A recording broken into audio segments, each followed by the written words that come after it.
Hello and welcome to the program. This is the Ecomodernist channel live. I'm Carl Pauls. I'm here with Gabe Ignetti and guest. Returning, Jerome Glenn, CEO of the Millennium Project, a global participatory think tank. He speaks to us about the future challenges for humanity, including the development of artificial intelligence.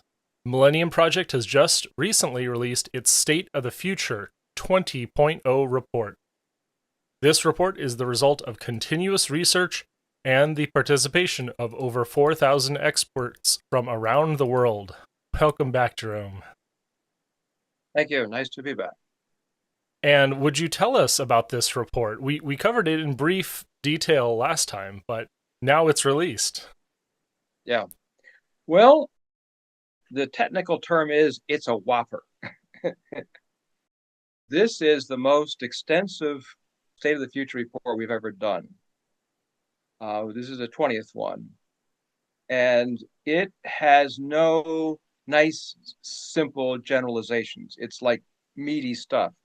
But we work hard to make it readable at the same time. But it's a PDF, so you can keyword search. So it's a lot to go through. But it's got 7 sections. It's got an executive summary, which is not bad. You can read the executive summary on our website, I think. And then it's got a conclusion. And then it's got 7 sections in the middle. The first section is 15 global challenges. And that alone is, in my judgment, worth the effort, because it's the 15 global challenges as a way of wrapping your mind around the world. I mean, you hear all this change and all this sort of stuff. How do you wrap your mind around it? And we're suggesting that the 15 global challenges is the best way to do that. And each challenge gets a brief overview of a page or 2 pages. It's dense, straightforward stuff that's nitpicked like crazy. And then it's a list of actions. And then it's regional considerations, because what each challenge is in different parts of the world is a little different. So that's 15 global challenges right there. Second section says, well, how are we doing in all this? So it gives a State of the Future index. So we have 29 variables that we put 20 years of data in and project out 10, and then gave that to a panel worldwide to say, what's the best possible for that variable? What's the worst possible for that variable? So this gives us a range between good and bad through which that projection goes. So you can say you're 5% of the good, 10%, whatever, and you put them all together into an integrated index, sort of like a cost of living index. It's got a lot of variables. And in there, shortly, I would say that we are winning more than we're losing, but where we're losing is deadly serious. But in general, we are improving. So 10 years from now, the future ought to be better. In general, where we're losing could be worse in 10 years. And I see you've got some great endorsements, so I put that up on the screen here, including, this is the Secretary General, UN Council of Presidents, and the UN General Assembly, so Jehangir Khan. Oh, and for me, there's Vint Cerf, Internet Pioneer. Yep. Some great endorsements here. Yeah, Vint? Oh yes, that's right. That's right. Yeah, yeah.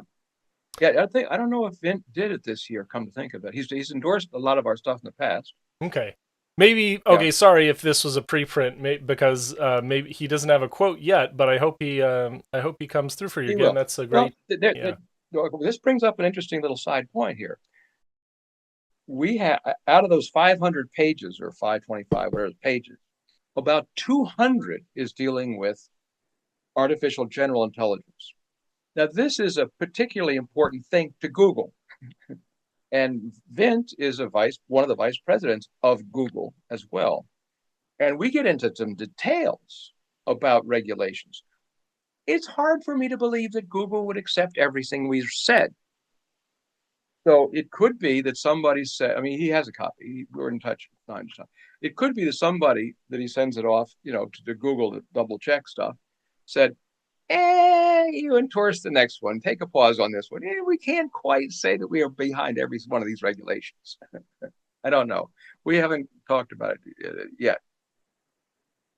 Well, good luck getting his endorsement. I think that Google's motto is supposed to be "Don't be evil," and so they should be doing the right thing here. It's Yeah, yeah, but I can see their legal department saying, "Look, we can't right. endorse this because, for example, that Regulation 22 that we have testified against. So how can we endorse this report?" Hmm. I can understand that. Oh. So let's read some combined quotes from this report. And thanks again, Gabe, for preparing the script and all this research. I am way over my head, and this is like terrific stuff. The majority of the world was living in extreme poverty in 1980. Today, Right, it is less than 10%, and a right, third of the world is middle class. right. Life expectancy worldwide in 1980 was over 60 years. Today, it's a little over 73 years. And that Income, includes the whole world. That's in Sudan and all of it. That's a worldwide, not yeah. just U.S. So the averages, they'll be Yeah, much better in the future once we eliminate poverty and war, and that'll be a terrific world to live in. Income per capita grew from $2,588 in 1980 to 13,840 by 2024. yeah. World literacy is up 67%. Up from 67% in 1980 to 88% today.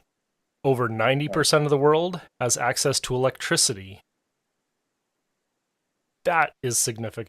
We talk a Mm, lot in the nuclear advocacy world about access to electricity, and to see that 90% of the world is finally able to access electricity, that is billions and billions more people than in Yes. the 80s. And in all fairness, a lot of these places, including China and parts of Africa, Latin America, have energy rationing. Mm-hmm. So it's not like in Chicago, you turn it on and your factory's running full stilt on all this yeah. electricity 24 hours a day. That's not the case with a significant portion, but they have it, but Yeah. ration. Yeah. And it is life changing because our devices these days are so small. And thinking about that, on 4 hours of energy today, 4 hours of power, someone's going to be able to charge a cell phone and Right. probably utilize that until they have access to power again. And for someone who grew up with computers my whole life, but just barely, seeing monumental improvements in computers and like the miniaturize and go to the phone, Yeah. 90% of the world could have access to that.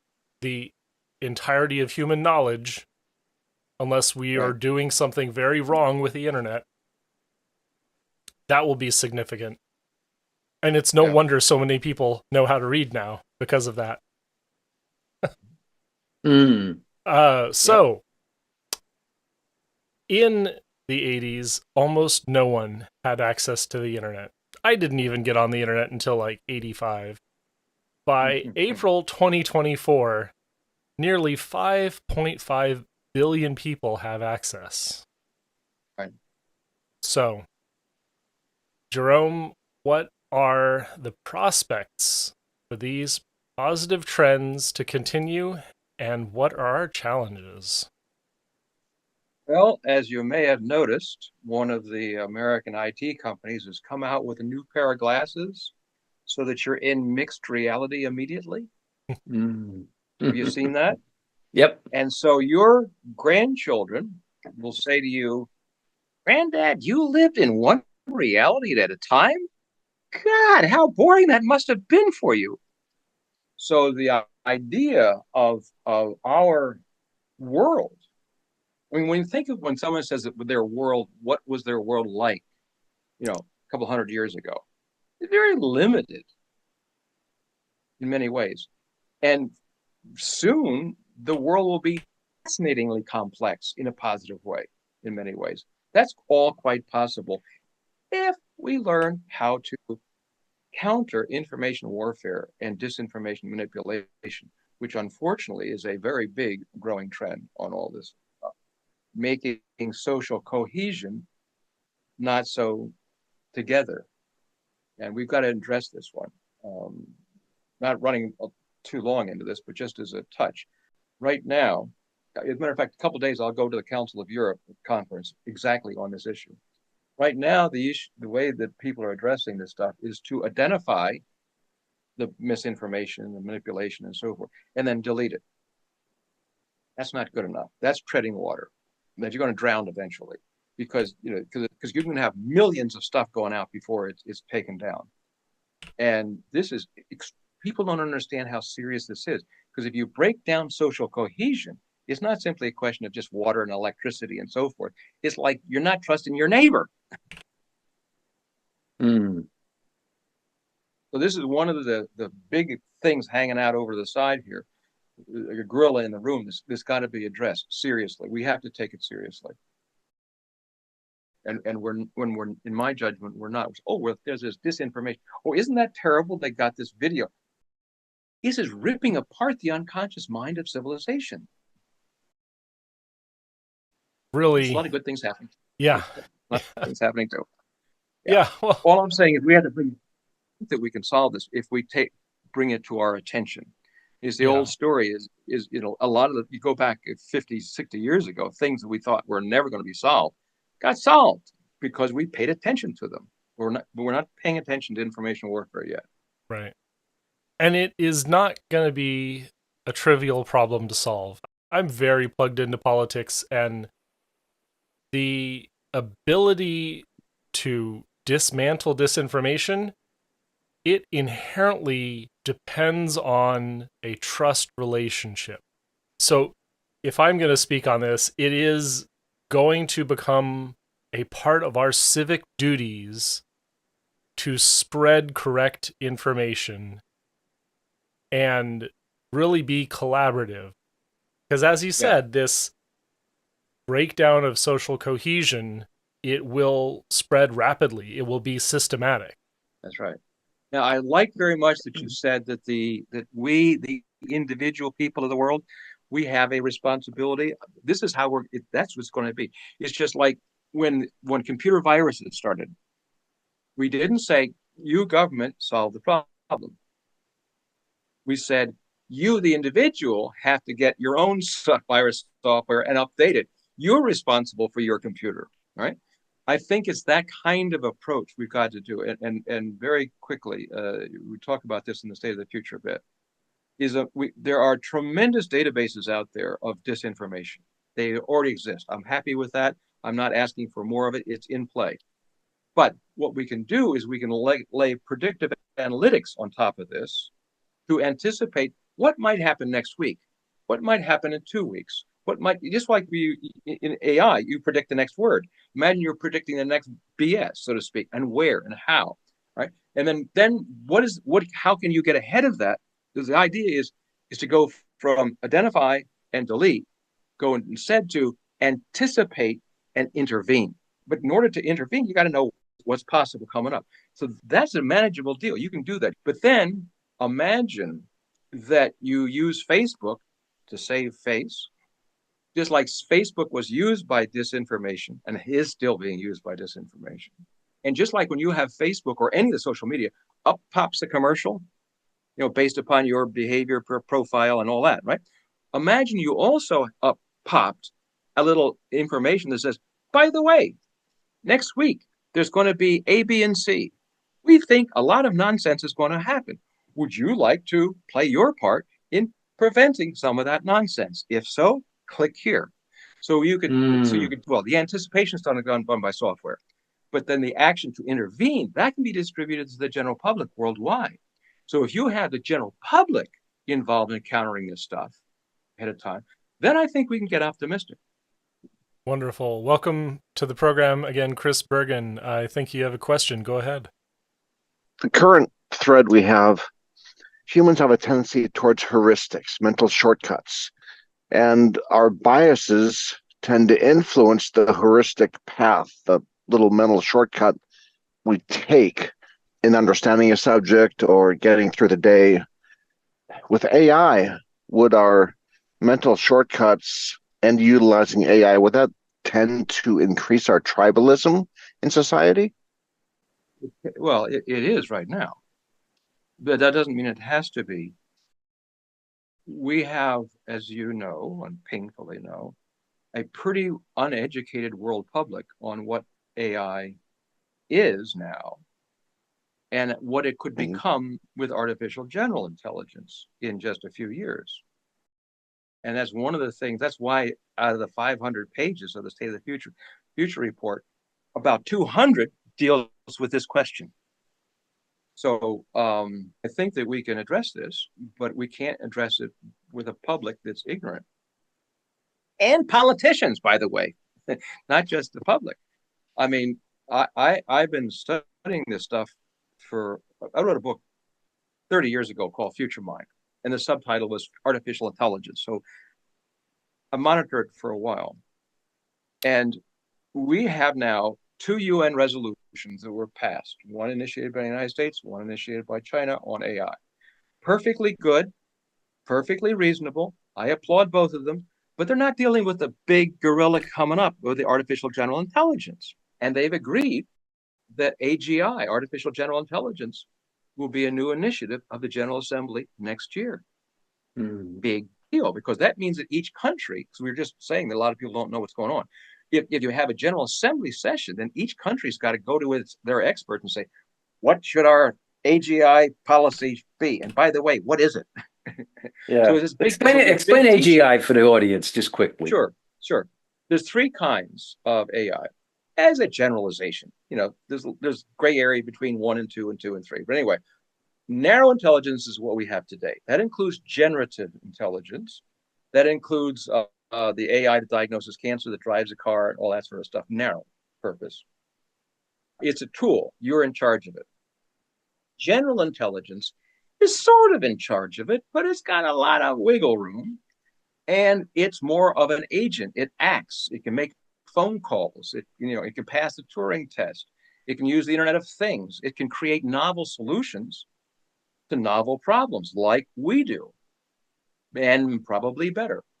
Artificial superintelligence is AGI, the general, that has gone beyond our understanding, beyond our control, beyond. It's just going. The analogy I make is that, like, you can think of artificial narrow intelligence as like little children. You tell them what to eat, what clothes you're going to do, what you're going to sleep. I mean, you're in charge of that little critter. Teenager can be like the general intelligence. You got some control, but not complete. And you're not quite sure what it's going to do. And then once they're adult, they're off, they're independent.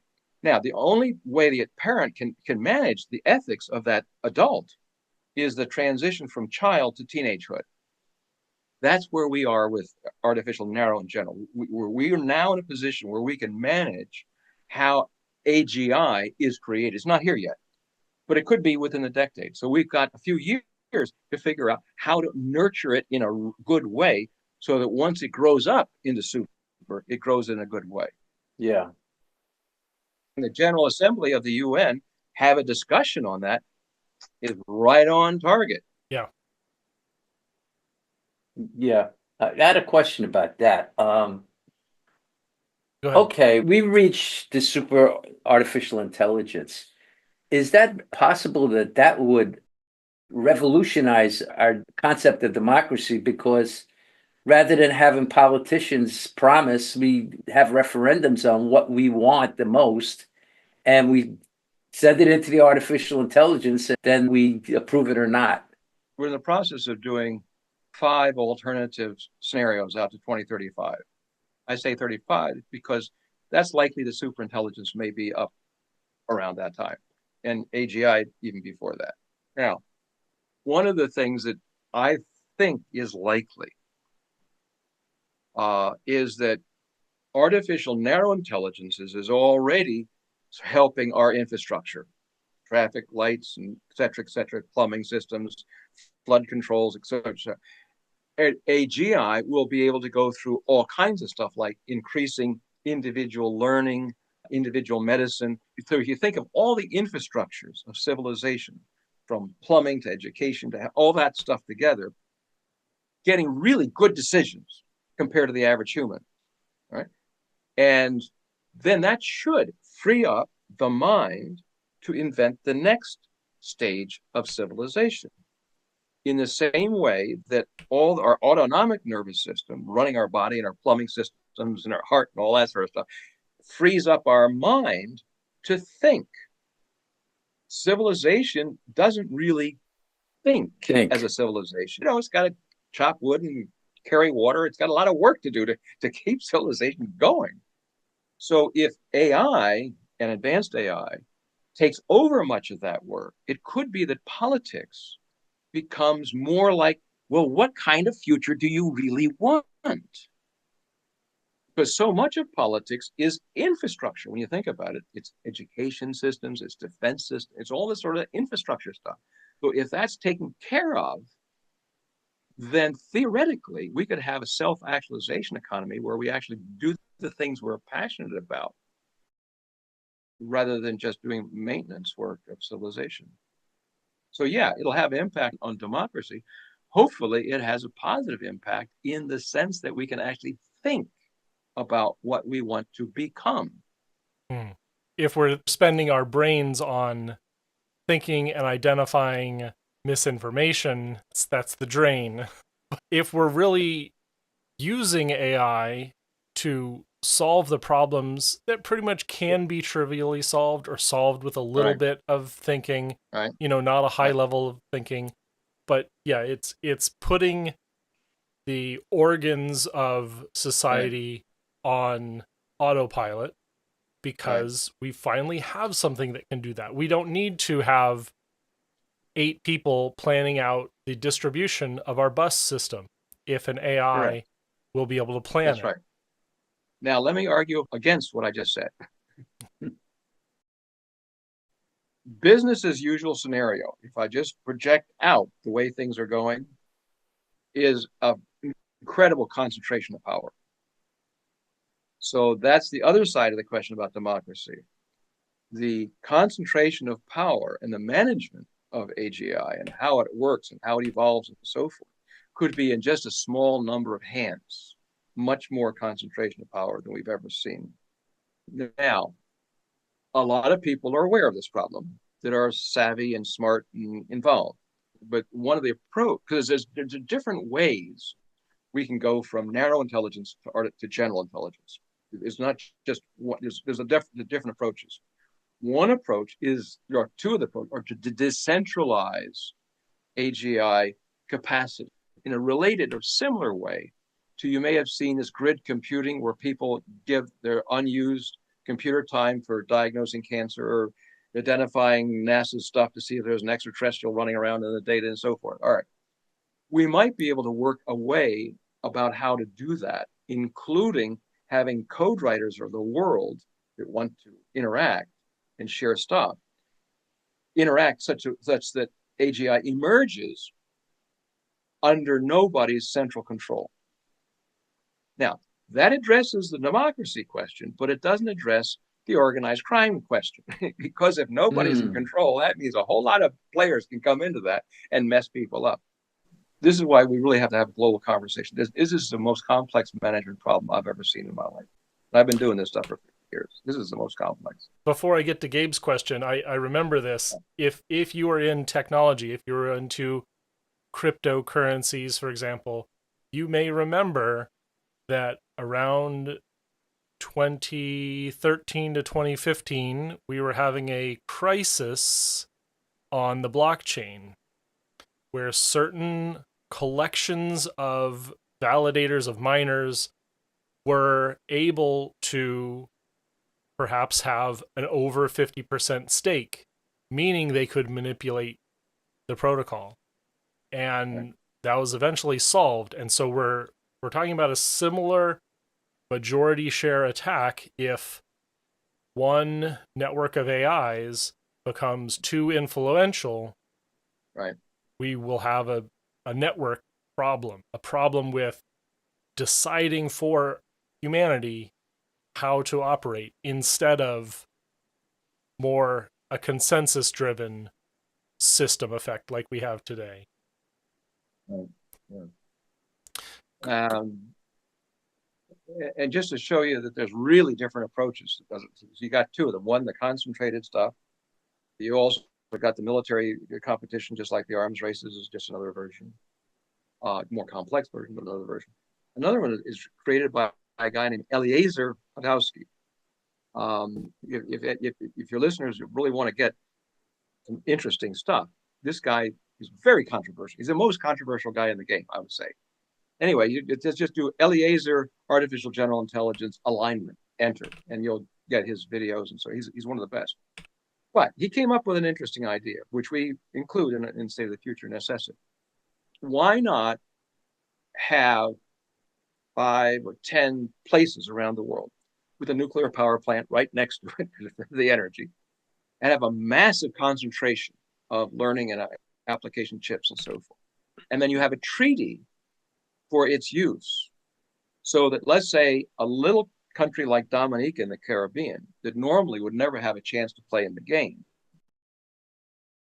could have maybe part of time to access their regional AGI node, so to speak. And so it's centralization and decentralization at the same time. Interesting approach. It probably won't work because a lot of countries will not be in favor of it. But I just bring it up simply to say this stuff is not a done deal. There are a variety of ways this could evolve. And we as a family, humanity as a family, should think together. We've got some time to think it through. Because just letting it go is a mistake. Wonderful. And I found Eliezer Y on YouTube, If Humanity Can Survive AI, and I put that in the chat for our viewers. Yeah. Go ahead with your question, Gabe. Just before you go, just a little touch on Eliezer, just a sense of humor stuff.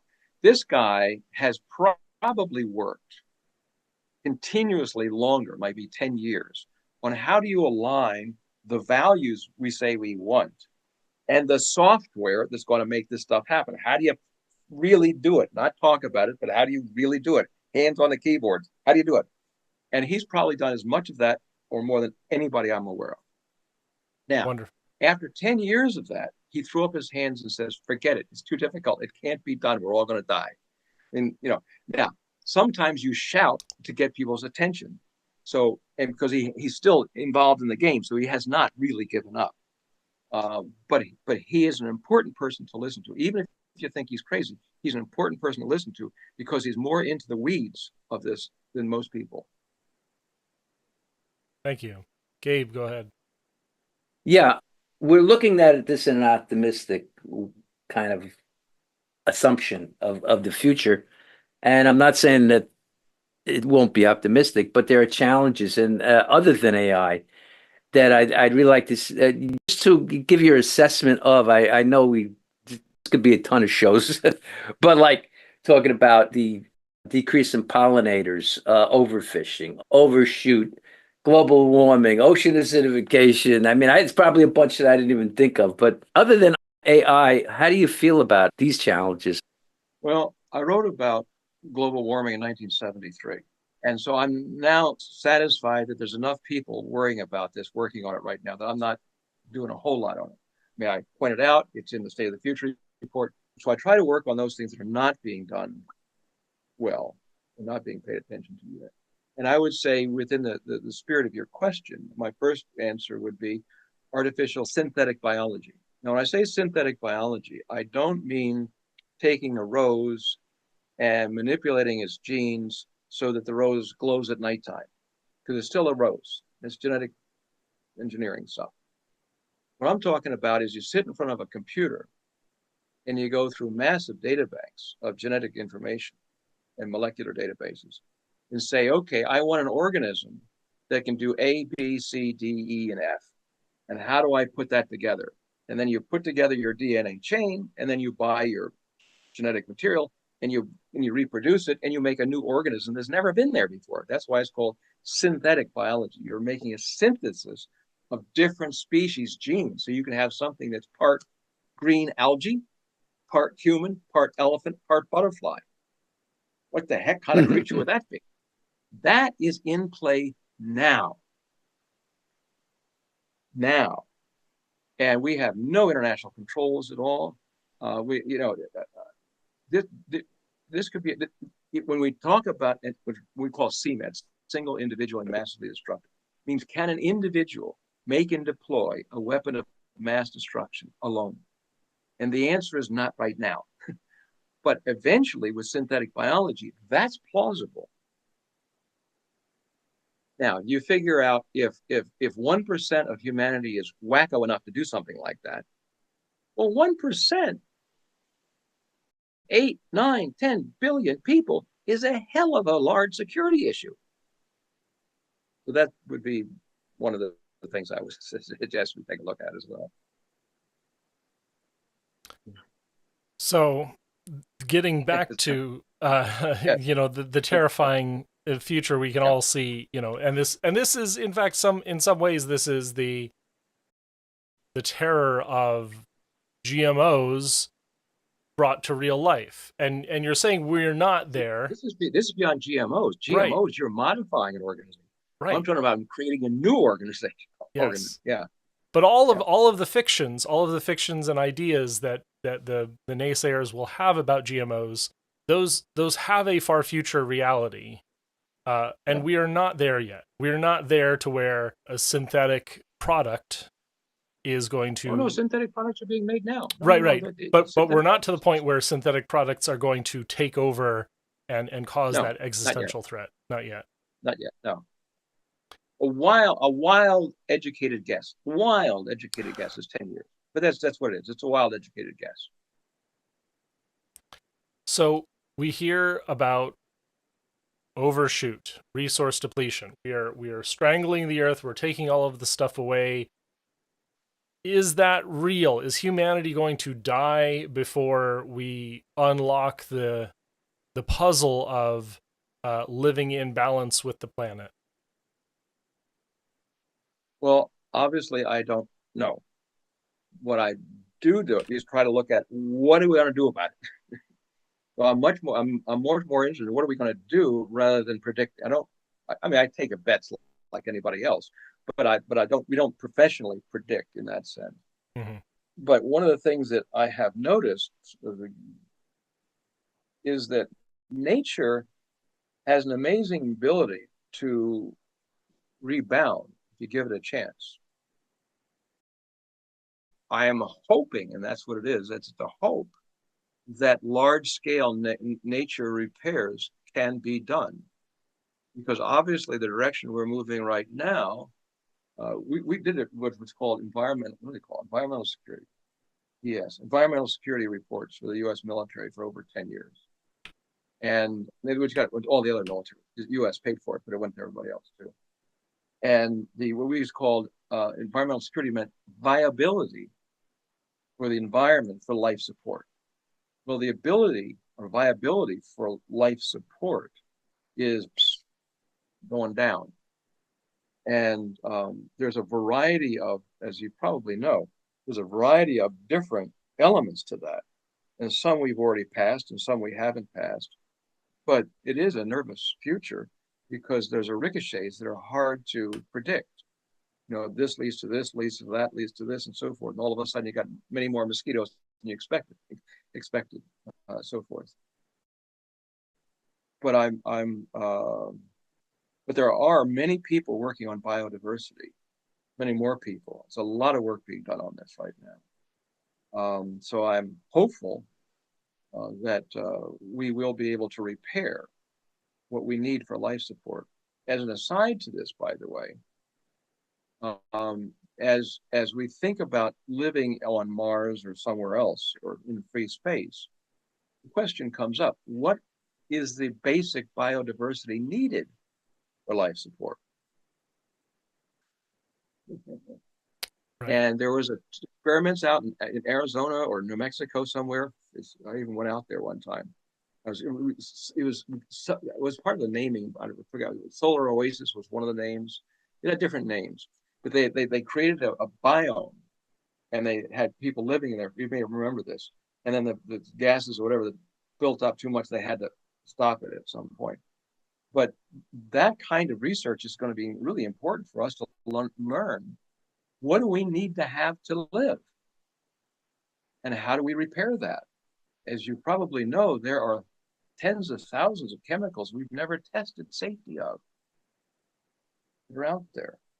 Yeah. I mean, we're ignorantly messing with the environment in ways that we don't understand.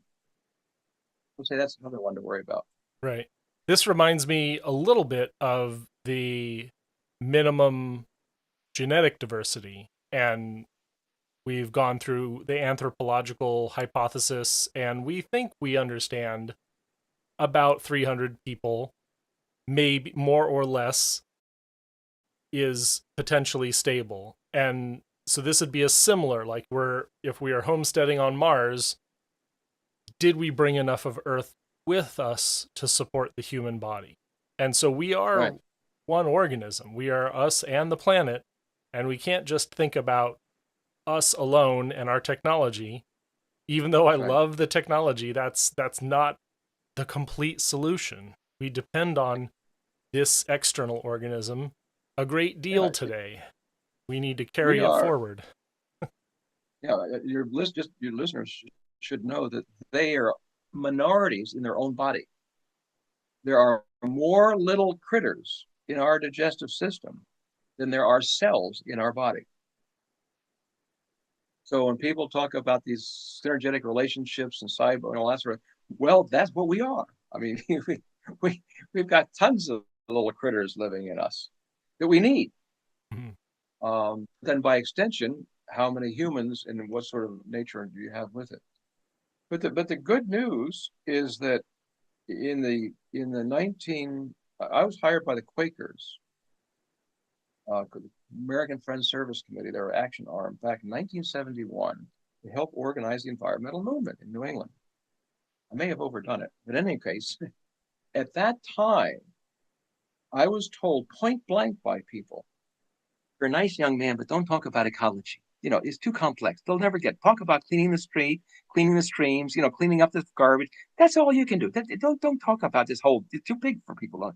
Now, if you talk to business marketing people, they will tell you that two of the key most popular terms of branding is eco and green and environment. It's in. So hopefully there'll be a continuing cascading of this.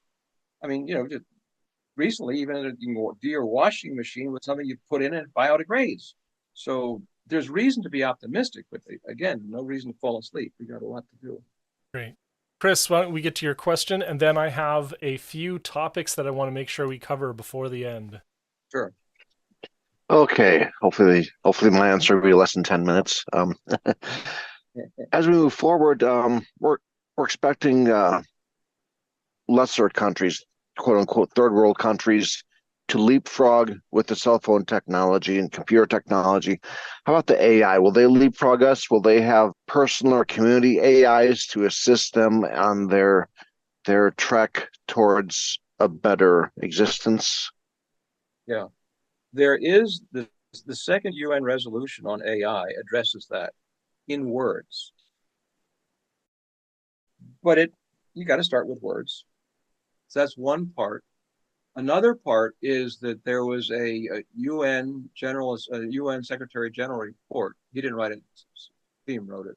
And in there, they said you ought to do A, B, and C. And C was set up a special fund for precisely that. How do the poor countries get to play in the game? And I mentioned the Eliezer Podolsky approach of like concentration of different locations so that poorer countries can get involved. It is just recently that I'm hearing this as a global conversation. 2 years ago, I didn't hear anybody bringing up what you talked about. So at least the attention is beginning to get increased in that area. I think that it will be. Analogies are always sloppy, but as I mentioned, I was involved in getting the X.25s in third world countries, including dictatorship. And so I was aware of how these things sort of spread And it may not be the same, but it should actually be easier because I had to get in a jet plane and check into a hotel to talk about a packet switch. What you're talking about, it's a access code or it's a website. So we should be able to get that transfer and developing countries more involved. But we still got that problem of concentration I mentioned before. But all I can say to you right now is that at least now it's becoming an issue that people are discussing and putting in UN resolutions. Wonderful. So we've got a few things that are in this report that Gabe identified that we're really interested in, and so let's pull up some of these and get what you think about them. We've already covered climate, but seawater and saltwater agriculture.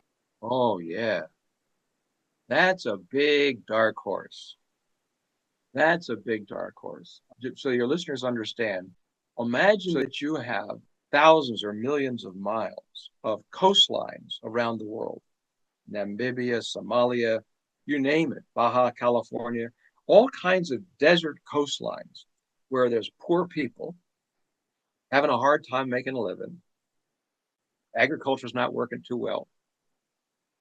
And then also imagine what's the biggest problem farmers have always had throughout history?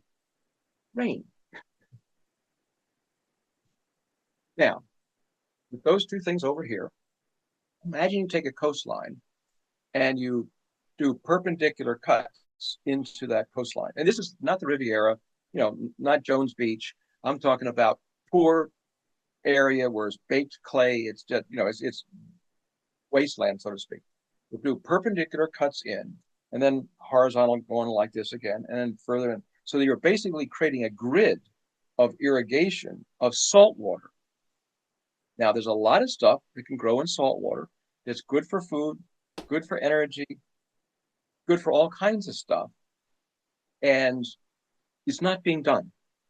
I mean, there's a couple of superficial stuff in Dubai and in Utrecht and a bunch of other places, but it hasn't really caught on yet. But the idea is that you're taking brown area around the world and you're turning it green. So it is a carbon sequestration on a global basis strategy. Secondly, because you are sequestering CO2, because the green matter pulls in the CO2, you can get paid for it with cap and trade. There's a bunch of cap and trade markets around the world. So if you're in Namibia or wherever it happens to be, and it's going to cost you so much money, and you're afraid to risk because if it doesn't work, then you're out of you'll lose. You can get that risk paid for by cap and trade. Now, what can you grow in there? Shrimp, high price. 2, algae. And you can make biofuel from algae, but algae can also be feedstock for growing meat without growing animals. This is where you just go from genetic material directly to the hamburger. Well, you got to have some feedstock for that. Well, algae turns out to be a big thing of that. You also can grow a lot of other food for animals and for humans that we eat as well. And on top of it, as the water tables around the world are going down, which creates not only conflict problems, but also the urban-rural area conflict. Who's going to, this is already happening Southwest, your Southwest United States already having some of these problems. So saltwater agriculture, if we put it in, reduces the requirement for fresh water, and frees it up for other purposes.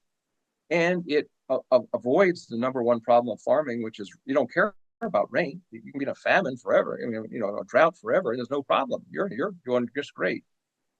And you're doing something good for the environment with pulling out CO2. It's to me, it's a brilliant idea. It's not getting any traction, or very little traction, I would say. That's a lot. That's great. I think the big takeaway, and I especially think that for eco-modernists and energy advocates, is that algae as a feedstock. And thinking about that, we cannot achieve that on land at the scales we need. And so this having an area where we build up the feedstock in order to make products, to make non-impactful food sources, less impactful fuels. That's probably a really important thing that we should be paying more attention to. Yeah, seafood as well. I don't quite get it, because I remember someone was explaining they're thinking about doing it. And I said, by the way, you can get your money from cap and trade. He said, well, what's that? Well, speaking of cap and trade, what is the impact that we're going to see from genetic manipulation, CRISPR and such, being able to improve the CO2 efficiency of plants? Yes. Yeah, that's another giant that I remember was it? Oh yeah, it was Exxon trying to buy their way out. They said you're going to get involved in that. It was a way of getting the environmentalists off their back.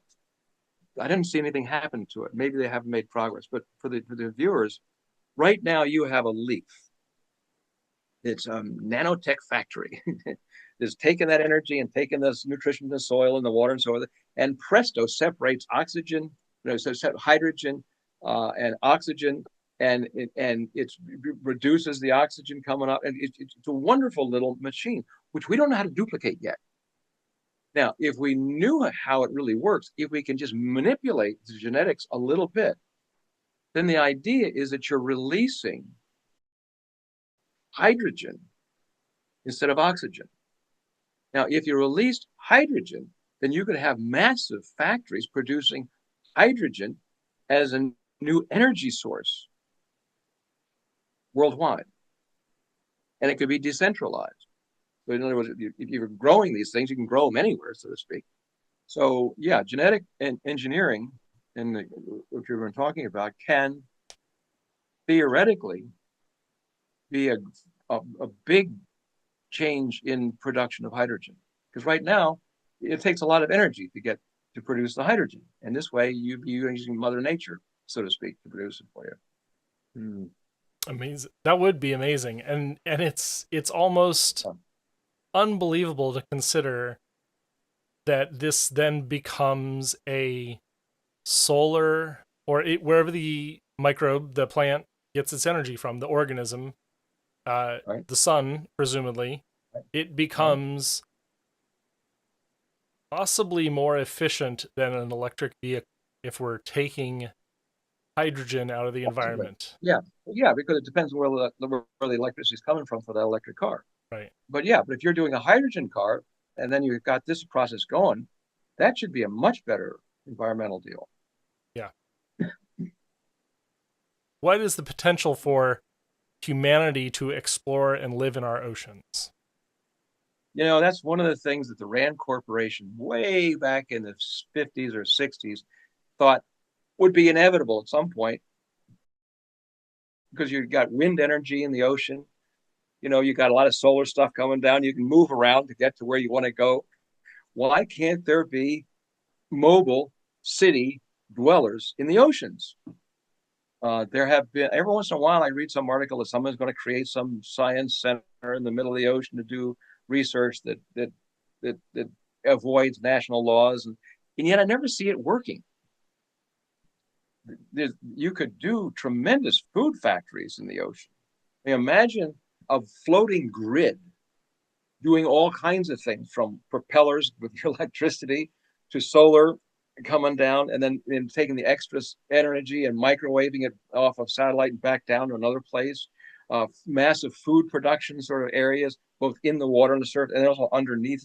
I mean, this could be, and people can, and if they don't like their neighbors, then they go out to another one. You move around, you change. You can have modularized units and then reconfigure. Like, say, okay, 3 months out of the year I want to be with this community. 3 months out of the year I want to be with that community. The whole city goes south for the winter. Yeah, exactly. You move around. Or if you want to have the snow, then you guys go up there, and you guys don't want the snow, then you go down there. Sign me up. I mean, the flexibility would be cool. But maybe a listener can send in an example of where it's working, but I haven't seen anybody make it work yet. Wonderful. I think that we're coming close to the end, so I want to give you time to talk more about the report, promote the report, and give us your final thoughts. Do you feel optimistic for the future? You know, you can't trust a good futurist because it's a bedside manner. If you're too pessimistic, I'm going to tell you how it's going to work. And if you're too optimistic, I'm going to try and scare the hell out of you. So am I an optimist or a pessimist? I'm a pragmatist. You know, what do we need to do? So I try to avoid that question about being optimist or pessimist. But in light of your other part of the question, one of the things we didn't talk about that I would bring to attention is well covered in the executive summary. And you can get that free of charge without buying the book online. And it's the idea of synergy. And I want to explain just a little bit. Right now, the way the world works is zero-sum geopolitical power. You know, if China gets more powerful, the United States gets nervous, it'll be less powerful, you know? And that's the history of essentially civilization. And the history of civilizations had a lot of conflicts. And I think that as long as we have zero-sum political power as the game, then conflicts never end. It just goes in one form or another form or another. So income synergy is a potential alternative to geopolitics. When I say synergy, I use the example of Bucky Fuller. You take a wheel and a box, you put the wheel in the box, you don't get much. You take the wheel out of the box, put it underneath, you get a wheelbarrow. It's not that the wheelbarrow cooperates with the box, it's that they make a new thing altogether. But if you separate them, the thing is gone. So imagine creating synergetic analysis among nation states. Right now, we're doing a little experiment in South Asia on this, and they're having a hard time because imagine people in India having to answer the question, what are synergetic relationships with Pakistan? They can't do it. I mean, and we're working with them, just struggling. But think about what would be synergetic relations between among countries. What would be a synergetic relationship with China on AI? Well, they could co-chair a global system. It's going to have to be put together anyway, and it's got to be China and the United States anyway if it's going to be real. Well, let's get that going. Look for the synergy, not simply how does one. Sorry. Yeah, not to interrupt, but what you say when you say synergy, what you're really saying is win-win situations. Well, I'm saying both. I'd still like synergy, and I'll tell you why. Because you can have cooperation between countries that are win-win. But then if something changes, that cooperation can fall off. But if you have synergy, it's a tighter integration. It's just a tighter concept. Well, I want to push the synergy. And I'm also saying this to schools of business to say, look, you teach competitive intelligence, yes, competitive analysis, competitive advantage, competitive strategy, but in parallel, teach synergetic intelligence. What would synergetic intelligence even be? Synergetic advantage, synergetic strategy. So imagine you got two companies equal in every possible sense. One does the normal competitive analysis, and the other one does competitive analysis and synergetic analysis. 10 years later, one would think that the synergetic business would do better. That is the question. And the question for one of the topics we talked about before was, do we cooperate or do we defect on the global stage or in the business stage or in our personal lives? And we can't always cooperate, but we probably could do a lot more than we are doing today. So thank you again. The Millennium Project is at millennium-project.org. I put the executive summary for State of the Future in our chat for our watchers. We'll get that in the description of the video. Thanks so much, Jerome Glenn, for all your contributions and everything you've brought to this program today. Thank you for what you do. Yeah. Well, thank you. Wonderful to have you all there in the audience as well. This has been the Ecomodernist channel live. You can find us right here on YouTube, the Ecomodernist channel, or at Ecomodernist1 every Sunday, 10 a.m. Pacific, 1 p.m. Eastern. You can find us on my personal X account, x.com/CarlAlexPauls. You can find us on my personal Twitch, twitch.tv/Soyatl or soyatl.tv, and many other places where live streams happen. If you have the capacity to donate, please consider finding us on patreon.com at the Ecomodernist channel. And you can find us on Facebook at the Ecomodernist Society of North America. Finally, you can also find us online at esna.earth. That's esna.earth. Remember, emissions first, peace and justice will follow.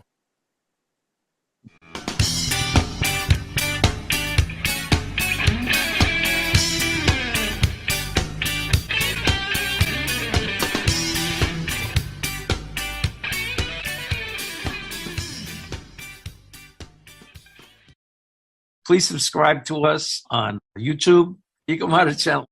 Also to subscribe to us on Twitter and Facebook, Ecomodernist Society of North America. And online at https://esna.earth.